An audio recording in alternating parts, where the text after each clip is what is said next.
পুলিশি হেফাজতে থাকা জামালপুর ৫ আসনের সাবেক সংসদ সদস্য ও সাবেক ভূমিমন্ত্রী রেজাউল করিম হীরা ও তার স্ত্রীকে মুচলেখা নিয়ে ছেড়ে দেওয়া হয়েছে। মঙ্গলবার দিবাগত রাত ১১টার দিকে মুচলেখা নিয়ে তার স্ত্রী সালমা খাতুনের জিম্মায় ছেড়ে দেয় জামালপুর সদর থানা পুলিশ। পরে পুলিশ তাকে বাড়িতে পৌঁছে দেয়। বিষয়টি নিশ্চিত করে জামালপুর সদর থানার ভারপ্রাপ্ত কর্মকর্তা আবু ফয়সাল মোহাম্মদ আতিক জানান, সাবেক ভূমিমন্ত্রী রেজাউল করিম হীরার নামে কোনো মামলা নেই। তার মানসিক অবস্থা ভালো না, সে কোথায় আছে তাও বলতে পারছে না।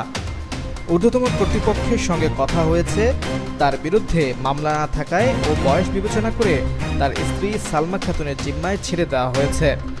তার স্ত্রীর শারীরিক অবস্থাও ভালো না। উল্লেখ্য, মঙ্গলবার বিকেলে রেজাউল করিম ইসলাম হীরা তার স্ত্রীকে নিয়ে জমি বিক্রির জন্য শেরপুর জেলা সাব রেজিস্ট্রার অফিসে গেলে স্থানীয় বিএনপির নেতাকর্মীরা তাকে আটক করে।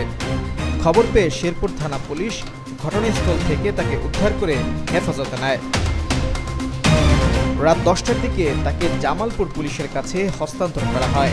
রেজাউল করিম হীরা জামালপুর সদর ৫ আসনে আওয়ামী লীগের মনোনীত টানা ৫ বার এমপি নির্বাচিত হয়ে ২০০৯ সালে ভূমিমন্ত্রীর দায়িত্ব পালন করেন।